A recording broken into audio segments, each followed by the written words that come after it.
कि आपका उसका मुताला करने का तरीका दुरुस्त है, इसलिए आप तसलसल नहीं पाते हैं उसके अंदर। आप ढूंढ रहे हैं उसमें कोई और चीज, उसमें वही नहीं, उसका मौजूद नहीं है, उसको मिलेगी नहीं होती। कुरान का मौजूद मजहब है नहीं, इसलिए मजहब मिलता नहीं है उसमें, और आप साबित करने की कोशिश कर रहे हैं। अगर हम लोग देखते हैं कि जो सूरह बकर की आयत नंबर 97 में आया है कि जो अल्लाह के दुश्मन हुए, जो मलाइका के दुश्मन हुए और जो जिब्राइल और मिकाइल के दुश्मन हुए, तो अब ये तय हो नहीं पाता कि दुश्मनी क्या चीज है। तो कुछ उलमाओं ने अपनी तफसीरों में तो बात लिखी है कि वो यहूदियों को जिब्राइल से बहुत चिढ़ थी, क्योंकि वो रसूलुल्लाह पे वही लेकर आते थे जिसकी वजह से पसंद नहीं करते थे। ये तो समझ में आ गया, बेचारे जिब्राइल एक पोस्टमैन का वर्क कर रहे थे तो उससे दुश्मनी हो गई।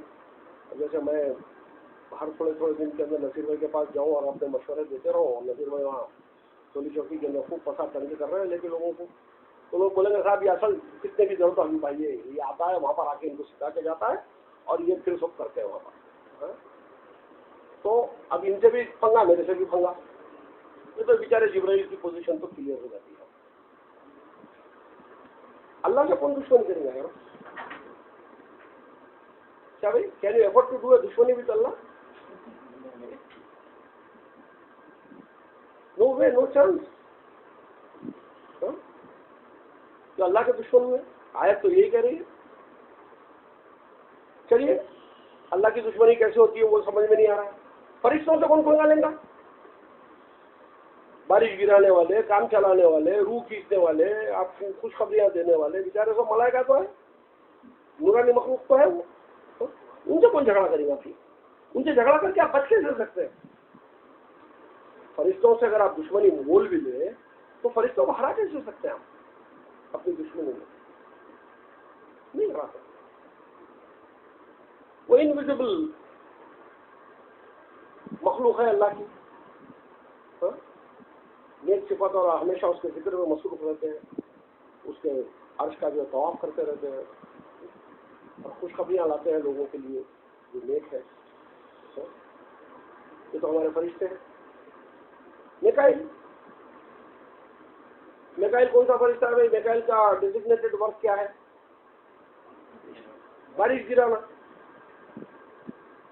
बारिश गिराने वाले से झगड़ा करते हैं आप। हमारे पास भुक्काले में पानी नहीं आ रहा, नल खोलने वाले खादर भाई पूरे जब दो हाथों से सलाम कर रहे दो समझे, खादर भाई सलाम अलैकुम, खैरियत से है भाई, जरा ख्याल रख लेना।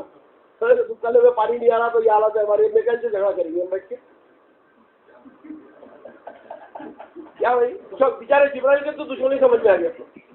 मिकाइल क्या करा? बारिश गिरा रहा उन्होंने, उसकी दुश्मनी क्या है? ये तमाम तफसीरें इसकी कमेंट्री से खामोश है। जिब्राइल क्या तक ये लोग बोल देते हैं थोड़ा बहुत उसके अंदर, बाकी ये अल्लाह की दुश्मनी, मलाइका की दुश्मनी, मिकाइल की दुश्मनी को डिस्क्राइब नहीं करते। अब ये भी नहीं बता पा रहे कि दुश्मनी है क्या है जो हो रही है। खुदा इस दुश्मनी किसको कह रहा है? जो दुश्मन हुए अल्लाह के, यह लफ्ज आता है, जो दुश्मन हुए अल्लाह के, जो दुश्मन हुए मलाइका के, जो दुश्मन हुए जिब्राइल के, और जो दुश्मन हुए मिकाइल के, अल्लाह उनका दुश्मन है। आगे बात आ रही।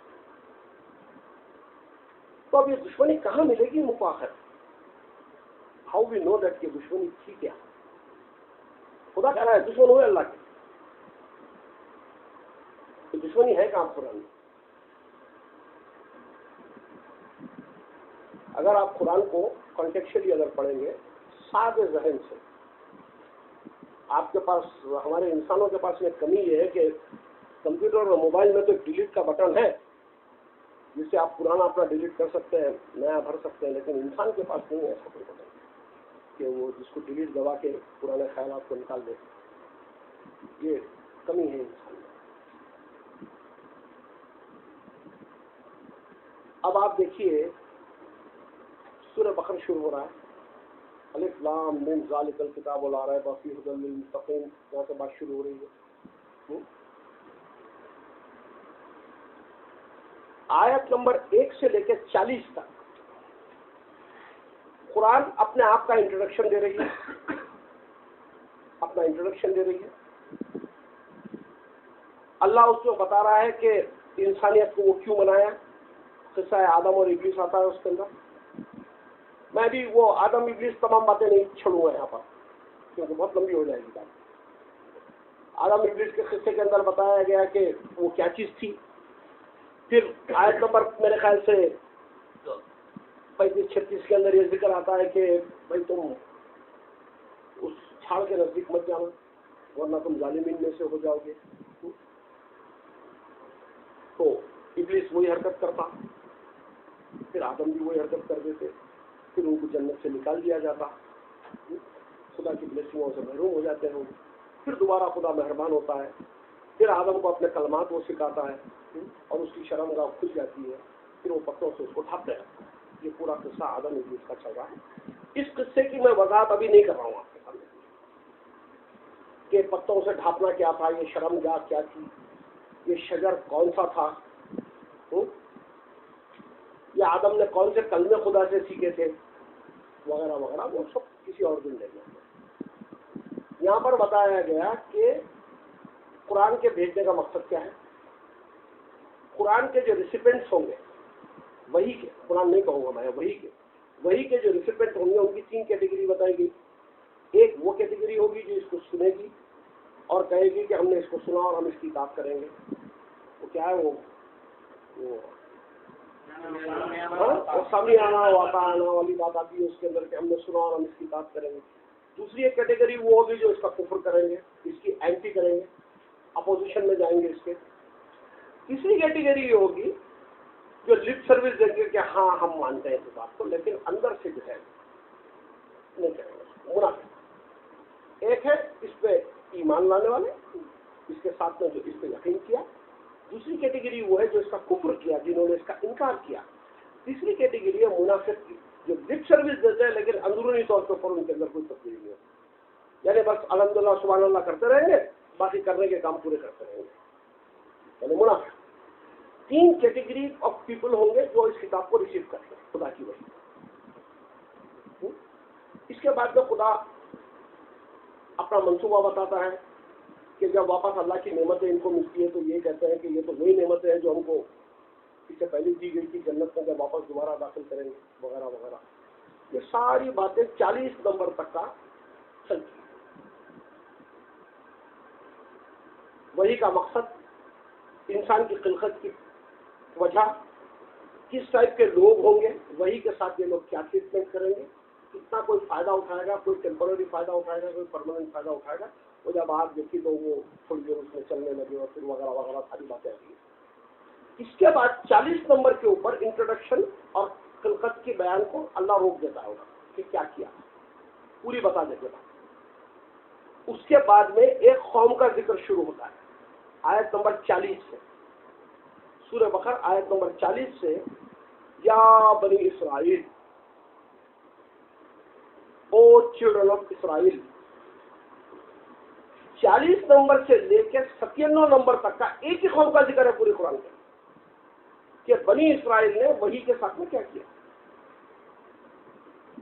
कैसे नबियों को कत्ल किया, कैसे उनका इनकार किया, कैसे सच में झूठ को मिलाया, कैसे किताब को सस्ते कीमतों में बेचा, कैसे अल्लाह की वही के अंदर इंसानी कलाम को मिलाकर कहने लगे कि ये भी अल्लाह की तरफ से है, और कैसे जो है इलामी तालीमात को छोड़कर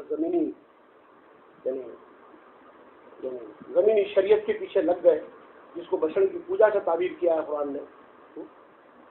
और जब इनको वही खाने के लिए कहा गया तो उसको खाने वाले नहीं बने हुए, वगैरह वगैरह वगैरह। ये पूरी बात 40 नंबर से लेके 97 नंबर तक का एक कौम ने वही के साथ क्या किया है उसकी हिस्टोरिकल एग्जाम्पल्स देकर आया। यह सिर्फ बनी इसराइल की कोई दास्तान नहीं है जो खुदा सुना रहा है, ये इंसानियत की एक रविश है जो कौम ने वही के साथ की थी। वही अगर आज कोई करेगा तो वो आज का बनी इसराइल है। मैं कर रहा हूं तो मैं आज का बनी इसराइल, आप कर रहे हो तो आप उसके बनी इसराइल। उसको सिमिलर फॉर्म की बनी इसराइल से और एक्सप्लेन किया कि ये है वो दुश्मनी जो इंसान अल्लाह के साथ करता है। अल्लाह के साथ तो कोई पंगा लेगा नहीं, मतलब ये है अल्लाह के दिए हुए कानून के साथ, अल्लाह के दिए हुए निज़ाम के साथ, अल्लाह के दिए हुए अहकाम के साथ, वर्ड ऑफ गॉड के साथ के अंदर जो ट्रीटमेंट है उसका वो। फिर वो जो मलाइका थे जो अल्लाह के किताब जिन रसूलों के थ्रू उनके मानने वाले बने थे, वो खुदा के सिस्टम को नाफिज करने के लिए निकले थे। हाँ, निज़ाम वही जिसको कहिए, उसके तहत के अंदर माशरे की तश्कील कर रहे थे। हाँ? ऐसे लोग जिब्राइल यानी वही खुद पावर ऑफ जिब्राइल दरअसल एक कॉम्बो लफ्ज है, कॉम्बो लफ्ज दो लफ्जों से मिला हुआ है, जिब्र और ईल। जिब्र कहेंगे फोर्स को, पावर को, और ईल कहेंगे डिवाइन को, इलाह को। यानी दो वर्ड मिलके ये वर्ड बना है जिब्राइल, डिवाइन पावर। हाँ? इसकी जो यानी डिवाइन पावर से मुराद यहाँ पर वही है खुदा होगी, उसकी जो दुश्मनी कर रहा है। अब बच गया बेचारा मिकाइल, अब घूम फिर के बच गया। मिकाइल था कौन? फरिश्ते थे। जिब्राइल को तो आप फरिश्ता मानते हैं कि मिकाइल भी कोई फरिश्ते क्यों मानते हैं? बारिश गिराने वाला फरिश्ता, इंद्र, वेदा का इंद्र हमारा मिकाइल क्यों साहब? नहीं है। वेदा में जो इंद्र है वही तो हमारा मिकाइल है। यहाँ पर बारिश गिराने के लिए अल्लाह बेचारा माजूर है जो फरिश्तों को रखा है काम के ऊपर अपने।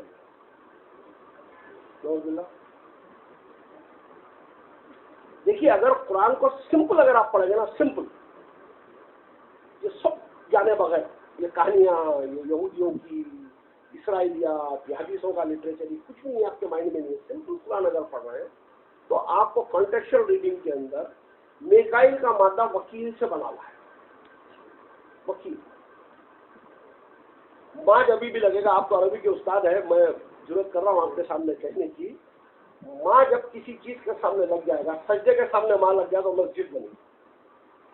तो उससे मुराद होगी या तो जगह, या तो वक्त, या तो मकसद। तीन चीजें मुराद होगी जब भी लफ्ज के आगे माँ लगेगा अरबी में, जगह, वक्त और मकसद।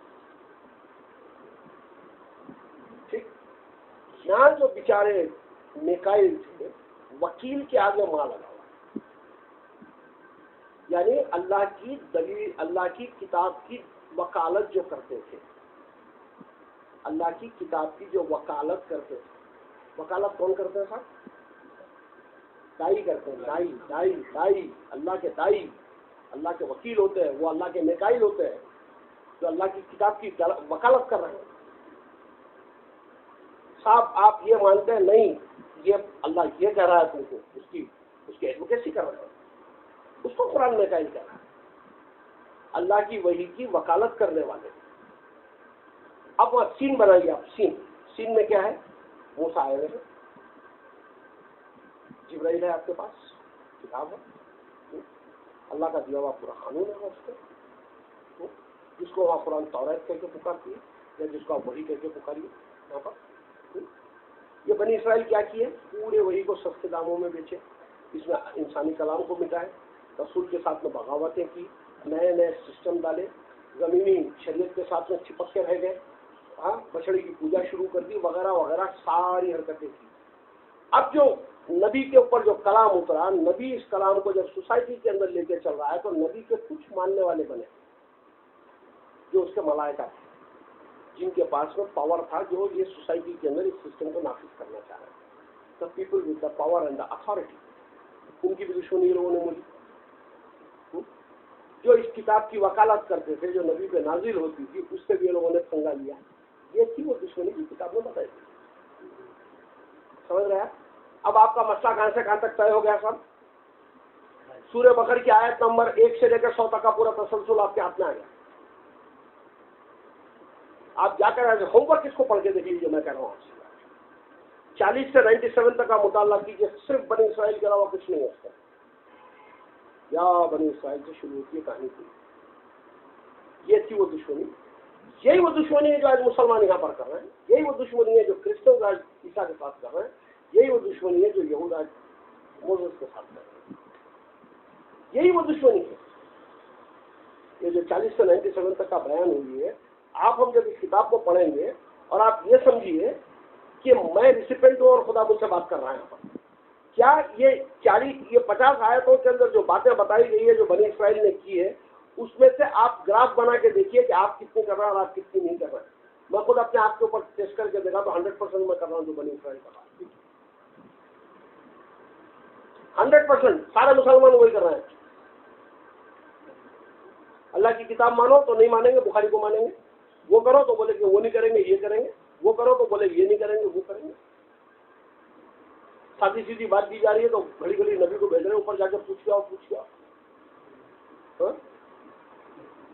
उसको सोचो साहब आप। इसके बाद 100 नंबर के बाद से मजमून चेंज हो जाता है। एक मोहित का जिक्र आता है, इब्राहिम का जिक्र आता है, हजरत इब्राहिम और इस्माइल का जिक्र आता है। फिर उनको एक मिशन के ऊपर लाया जाता है। फिर उनको बोलता है कि वही की रिवाइवल करो, खुदा के दिए हुए सिस्टम को रीइंस्टेट करो। हाँ? फिर इसको पाक साफ करो ताकि इसके अंदर तवाफ करने वाले लोग आए, तारफीन आए, आकिफीन आए, सुजूद और रुकू करने वाले लोग आए। हाँ? ये कोई चौकोनी बिल्डिंग की बात नहीं हो रही है, ये खुदा के सिस्टम की बात हो रही है। और वहाँ कहा गया कि अल्लाह की जो सिस्टम है उसके ऊपर बैत करो। बैत के माने होते हैं ब्रूट करना, ब्रूट टू स्पेंड नाइट, ये तर्जुमा दिया जाता है बैत। ये थे बैत। बैत के माने brooding, brooding over a system, brooding with the design. ये ब्रूडिंग क्या है? यानी एक ऐसे मिशन के ऊपर लग जाना जिससे अनहैप्पीनेस, सॉरो, ये खत्म होकर खुशहाली आ सके। सॉरो और हैप्पीनेस को खत्म करने के लिए एक सिस्टम पर वर्क करना, इसको कहेंगे भाई। यह था वो इब्राहिम और इस्माइल को कहा गया जो करने के लिए। आप समझ रहे? फिर उसके बाद में आयतें चलती है 125 126 जैसे 25 आयतों में इसका जिक्र निकलता है। उसके बाद अल्लाह ताला अब कहता है कि अब तुम अपना रुख बदलो, ये दौरे जहालत को छोड़ो। अब तुम्हारे पास रसूल आ चुका है, अब तुम्हारे पास वही आ चुकी है। सारी तवज्जो आप तुम्हारी अब इस किबले की तरफ होनी चाहिए। किबला कौन है? आपकी नजर में तो मक्का है, काबा है, जबकि वहां कोई काबे का जिक्र ही नहीं है। किबले से मुराद है किताब। रसूल से कहा जा रहा है, रसूल की उम्मत से कहा जा रहा है कि अब तुम तुम्हारा अपना डायरेक्शन के लिए जरूर रखो। तुम जहां कहीं भी हो इसकी तरफ भी तुम अपनी तवज्जो को लाओ। तुम जो कुछ भी कर रहे हो, your concern will be this one. You will not do your concerning with any other thing. अपने रुख को दुरुस्त करते हुए हनीफ बनकर पलटो। हनीफ बोलते पलटने वाले। किबला पलट दिए ना, मस्जिद किबला में 2 रकात नफिल भी पढ़कर आया होता।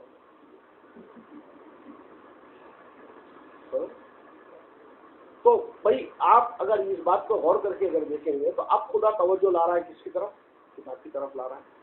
ये बात सिलसिला कहां से चल रहा है? यहां से चलते आयत नंबर 177 तक आता है।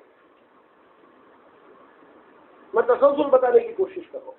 177 के बाद में एक अनाउंसमेंट आता है कि मुत्तकी कौन है, मुत्तकी बनने के लिए सोम कैसा किया जाता है, सोम की माने क्या आ रहा है, फिर वो सोम जाके हज बनता है, हज जाके सलात बनती है। सिलसिला होते 286 287 के ऊपर सूरह बकरा पूरा एंड हो जाता है। अब आप बताइए तसल्सल कहानी है, कहानी है भाई, तसल्सल बताइए मुझे। आप सोचिए आयत नंबर 225 सूरह बकरा 225 से 240 तक फैमिली लाइफ डिस्कस हो रही है। फैमिली लाइफ, मियाँ बीवी के ताल्लुकात, तलाक की कंडीशन, रिकंसिलिएशन, पूरी आयतें 225 से लेकर 240 तक का एक खानदानी जिंदगी के बारे में बातचीत करें। फैमिली अफेयर डिस्कस हो रहा है। उसके बीच में लाकर आप असर की नमाज पढ़ेंगे। खास तौर से तुम पाबंदी करो असर की नमाज। सोचिए अल्लाह यहाँ इतनी गहरी बात बताए हैं। ये बता रहे हैं कि इंसान के कमिटमेंट्स होते हैं, हालात होती है कमिटमेंट्स, बहुत से कमिटमेंट्स होते हैं, सोशल कमिटमेंट्स होते हैं, बिजनेस कमिटमेंट्स होते हैं, कई अफेयर्स में हम लोग जुड़े हुए होते हैं जिसमें हमको कमिट करना पड़ता है। खुदा कह रहा है कि अपने फैमिली मैटर्स के मामले के अंदर तुम अपने कमिटमेंट से हासिल मत करो। ये सेंट्रल कमिटमेंट है, इसकी तुम बीच वाली कमिटमेंट है, इंपॉर्टेंट कमिटमेंट है, तुम इससे कभी हासिल मत करो। खास तौर से तुम अपने फैमिली के बारे में पूरा ध्यान दो। ये बात कही जा रही है। अब आपको जोहर और असर की नमाजें पढ़ाई जा रही है, पढ़ते रहिए साहब, कुछ नहीं होगा, पढ़ते रहिए, कितना पढ़ना है पढ़ लीजिए, पढ़ते ही रहिए। आप देखेंगे पूरे कुरान इसी तरीके से चलते, पूरे कुरान। मैं तो कहीं डिस्कंटिन्यूटी पाता ही नहीं कुरान की। अब ये बात जो आज हुई हम लोगों के बीच में, इस नजरिए से आप कुरान को पढ़ के देखिए। आप एक मरतबा, मैं रिपीट करता हूं, आयत नंबर 1 से 40 तक का कुरान अपना इंट्रोडक्शन दे रही है, 3 किस्म के लोगों की बात कर रही है, क्या ट्रीटमेंट करेंगे बुक के साथ में। 40 नंबर से लेकर 97 तक का एक ही कौम का जिक्र है, बनी इसराइल का, कि उन्होंने अल्लाह की वही के साथ क्या बदतमीजियां की, क्या जुल्म किया उसके ऊपर। उसके बाद में मोहित का जिक्र है, जो खुदा की अपने तौहीद की तरफ बुलाता है, उसका सिस्टम क्या था, उसके अंदर क्या करना है। फिर उसके बाद में मुत्तकी बनना है, मुत्तकी कैसे बना जाता है। आयत नंबर 177 में मुत्तकी किसको कहा गया वो बताया गया। फिर उसके बाद में बताया गया कि हालात के अंदर जो खुद को रोकना किन किन चीजों से, रुकवाना किन किन चीजों का है, उसको फिर रोजा कहा गया हमारे पास, जिसको हम सोम कहते हैं। हा? सोम के बाद में वही सोम निकल के 187 के बाद में हज बन जाता है। कंटिन्यूएशन है। यहाँ अभी तक सलाद चल रही थी, ये सलाद थी जो आप पीछे से करते आए। 177 से लेकर सोम शुरू हुआ, 187 के बाद में वही हज शुरू हो गया वहां से। आप समझ रहे हैं? आप सूर्य बकरा वहां जाके एंड होता है पूरी तरह। आप सोचिए, जहां रमजान का जिक्र आता है वहां पूरे पूरे हालात, जंग के हालात चल रहे हैं, जंगी हालात है, पूरे जंग, वार है वहां पर, हालात बिगड़े रहे हैं। उसके बीच में अल्लाह आपको कहता है कि अब तुम उनको वहां से निकालो जहां से उन्होंने तुमको निकाला था, वगैरह वगैरह। और फिर बोलता भूखे रहो। कौन सा कमांडर होगा जो जंग पे लोगों को भेज के भूखा मारेगा? कुरान की ब्यूटी है, जो कुरान की ब्यूटी है। जब इसका नॉनसेंस ट्रांसलेशन करेंगे तो इसी किस्म के ट्रांसलेशन आएंगे जो कॉमन सेंस के अंदर कहीं पर भी फिट नहीं बैठेंगे। तो फौरन जान लेना चाहिए कि तर्जुमे के अंदर गड़बड़ हुई है। आप बात समझ सक रहे हैं? आप तो खुदा क्लू दे रहा है आपको कि समझ लो कि एक अजीब व गरीब किस्म की बात की जा रही है यहाँ पर, जो कॉमन सेंस से फिट नहीं। मैं हरगिज़ ये नहीं कह रहा हूँ कि आप रोजे रखें या नहीं रखें, वो आपका जाती मसला है, आपका जाती मसला है। उसका कुरान से कोई लेना देना नहीं, उसका कुरान से कोई लेना नहीं। नमाज पढ़े या नहीं पढ़े आपका जाती फेल है। आप जो करना चाहते हैं कर सकते हैं, लेकिन don't say that it is the first और it is given by God. मेरा ऑब्जेक्शन उसके ऊपर है। मेरा ऑब्जेक्शन आपके करने पे नहीं। आप खुद करते हैं, वलीमे की दावतें खाते, कहाँ लिखा हुआ कुरान में? लिखा हुआ वलीमे की दावतें खाओ, करते हैं ना, करो, वैसे ये नहीं करो। लेकिन डोंट से it is the Deen of अल्लाह। मेरा एतराज इसको दीन कहने पे है, मेरा एतराज इसके करने पे नहीं है। तुम वो क्यों कहते हो जिसका तुम्हें कोई इल्म नहीं, और वो बातें तुम क्यों कहते हो जिसको अल्लाह ने कहा नहीं। अपनी तरफ से मन गढ़ंत कहानियां लाते हो और कहते हो कि इसको ये अल्लाह का हुक्म, अल्लाह का मंजूर नहीं। मैं तो एक ही बात बोलता हूँ साहब, I am a representative of Islam, I am not a representative of Muslims. मैं मुसलमानों की नुमाइंदगी नहीं करता हूँ, मैं अल्लाह की किताब का दाई हूँ। अल्लाह की किताब के अगेंस्ट में कोई बात उठेगी, मुझे हक है कि मैं उसकी डिफेंस करूँ, मैं उसके खिलाफ बोलूँ। गलत बात अगर मार्केट में चल रही है तो उसको मैं डिफेंस करूँ बुक किया। बाकी मुस्लिम प्रैक्टिस जो चाहे करें, जो चाहे करें, हमारा कंसर्न ही नहीं है। उसके लिए तो दूसरे बहुत लोग हैं आपके, जाकिर नायक साहब और वगैरह वगैरह, मुस्लिम कम्युनिटी को रिप्रेजेंट करते हो, वो अपना काम कर रहे हैं, वो लोग करेंगे। हमारा काम यह है कि अगर आप किताब के खिलाफ में अगर कोई बात अगर कोई भी उठती है तो हम उसके ऑफेंसिव स्टैंड ले सकते हैं। मैंने कहा ऑफेंसिव स्टैंड। सारे रसूल वही तो किया कि माशरे में क्या चल रहा था, किताब के अगेंस्ट तालीमात चल रही थी, तो रसूल खड़े रह के आवाज तो वही तो लगाए कि ये गलत है, ये सही है, वही दाई करेगा, वही दाई करेगा। फिर नमाज जिक्र कुरान में जो है, सलात वो क्या है? बहुत ही कॉम्प्लिकेटेड टर्म है ये, बना दिया गया इसको इतना कॉम्प्लिकेटेड। अगर सिंपल सेंस में अगर आप लेंगे इस टर्म को, तो बहुत ही सलाद के बुनियादी तौर पे माने commitment, commitment, commitment, prayer, commitment को क्या कहेंगे भाई उर्दू में? कमिटमेंट को कहेंगे कि अहद, अहद पैमान, यानी सलाद का लफ्ज अगर देखेंगे तो 4 हिस्सों में डिवाइड कर सकते हैं इसको, 4 इसमें शेड्स है। पहला है, सलाद के माने आएंगे ड्यूटी के, ड्यूटी, ड्यूटी, फराइज। दूसरा आएगा जिम्मेदारी, रिस्पॉन्सिबिलिटी। तीसरा आएगा मॉरल सेंसिबिलिटी, यानी अखलाकी तौर पर दुरुस्त रहना। और चौथा आएगा सर्विस। ये 4 चीजों को जब कॉम्प्रहेंसिव एक वर्ड में डालेंगे आप, तो उसका वर्ड बनेगा कमिटमेंट। तो सलाद के बुनियादी माने कमिटमेंट है। वैसे वो सलाता वो आतु ज़काता जो आता है कुरान के अंदर, ये तुम नमाज कायम करो, तुम ज़कात दो 2.5 की, ये कहा जाता है हमसे। ये बहुत ही सीरियसली ऑब्जेक्टेबल ट्रांसलेशन है, बहुत ही सीरियस ऑब्जेक्टेबल ट्रांसलेशन है, क्योंकि ज़कात के मीनिंग के अंदर कहीं टैक्स स्ट्रक्चर नहीं है, खैरात नहीं है। ज़कात के माने प्योर करना, साफ करना, पाक करना, ज़की, प्यूरिफिकेशन, तस्किया, उसी से बना हुआ लफ्ज़ है। तो ये प्यूरिफिकेशन टैक्स कैसे हो जाता है जाके? अब वो बोलता है कि हज़रत उमर ने किया, ठीक है, किया होगा, is not our prophet. Umar is not our prophet. Umar doesn't hold any authority on the book. Umar doesn't hold any authority on the book. If he has done it, historically if also it has been proved, it is invalid to the present Muslims. So the Kitab never says to follow any around any other.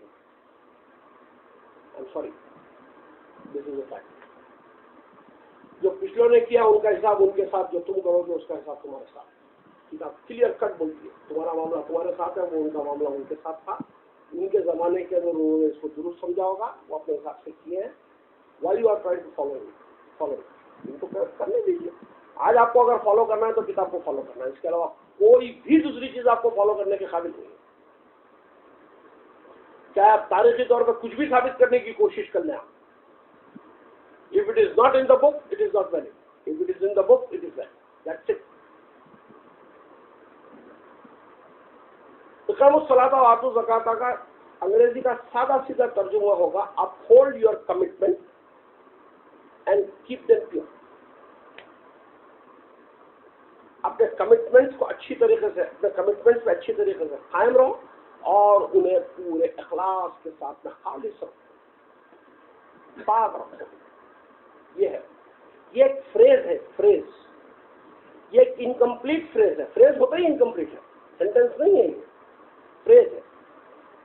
इसको अगर single out कर दिया जाए, यानी कुरान में से ऐसे अगर बाहर निकाला जाए और इसको दोहराया जाए, तो एक मीनिंगलेस फ्रेज है, meaningless. Uphold your commitment and keep them pure. क्या मतलब है? क्या अपहोल्ड करूं, क्या कमिटमेंट्स करूं, कौन से कमिटमेंट्स को पूरा करूं? जैसे हम लोग बोलते हैं ना, if you are doing do it good, if you are doing do it good. क्या चीज? तो मतलब ये है कि एक ये फ्रेज बीच में आएगा उस टाइम पर जबकि कोई बात हो रही है। तो अगर आप देखेंगे पूरे कुरान में ये वो इक़ामुस सलाता व आतु ज़काता का जो फ्रेज है, आई थिंक 38 टाइम्स यूज होता है, 38 टाइम्स, 38 टाइम्स या 23 टाइम्स, याद नहीं आ रहा मुझे, शायद 38 टाइम्स। मैंने ये जहां पर भी ये फ्रेज इस्तेमाल हुआ है बाकायदा तरीके से मैंने कुरान की इन्वेस्टिगेशन की। ये बड़ी हैरत की बात है कि ये फ्रेज कहां आता है मालूम है आपको?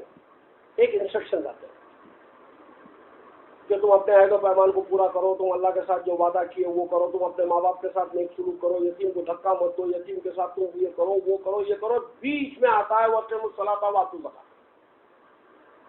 वहां रिमाइंडर दिया जाता है कि तुम अपने कमिटमेंट्स के ऊपर अपहोल्ड करो और उनको पूरा करो।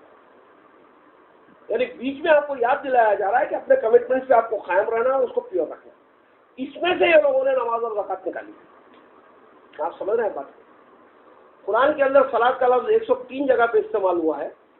अगर आप चाहते हैं तो मैं उर्दू के अंदर इसका इस्तेमाल मैं आपको दे सकता हूँ, आप इसको जरूर पढ़िए। शकील भाई, वो मेरे वेबसाइट की लाइब्रेरी के अंदर हकीकत सलात जो है खमर जमा साहब की एक मोटी बाइंडेड हुआ है, ब्लू कलर का वो रहता है उसके अंदर, वो स्पाइरल है बोला समझे मोती भैया? इससे कोई नमाज वमाज का मामला नहीं। और हैरत की बात यह है कि जहाँ सलात का लफ्ज आता है वहां पर ना कोई रुकू का लफ्ज आता है, ना कोई मस्जिद का लफ्ज आता है, ना कोई सुजूद का लफ्ज आता है, कहीं भी। एक इंस्ट्रक्शन आएंगे कि अल्लाह ने तुम पे हराम किया ये तुम अपने माँ बाप के साथ में इताअत करना, तुम यतीमों के साथ में ये करना, जब बोलना तो अपनी सच बोलना, गवाही देना तो सच्ची गवाही देना, चाहे वो तुम्हारे खिलाफ ही क्यों नहीं जा रही है। हाँ, अपने बच्चों का कत्ल नहीं करना, चाहे वो तुम्हें फलाना। उसके बीच में ये पंच आके बोलता हुआ सलाता हुआ आतू ज़कात, आयत नंबर 177 सूरह बकरा 177।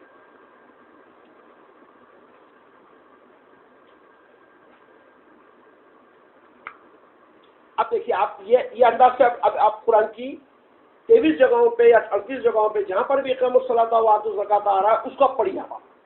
आप देखेंगे कि यहाँ पूरी इंस्ट्रक्शंस देते हुए बीच में बोल रहा है वकी भाई पूरी बात सुन लिया ना? हाँ अभी भाई सुन लिया भाई, प्लीज जो कमिटमेंट करे आप उस कमिटमेंट पर कायम रहना करें। आप हम भी बोलते रात और दिन के मामले में भाई एक बार वादा कर दिया ना, बस वादे पर रहना। लेकिन ये नहीं क्या अल्लाह हराम करार देता है वो दोनों से क्यों उठाए?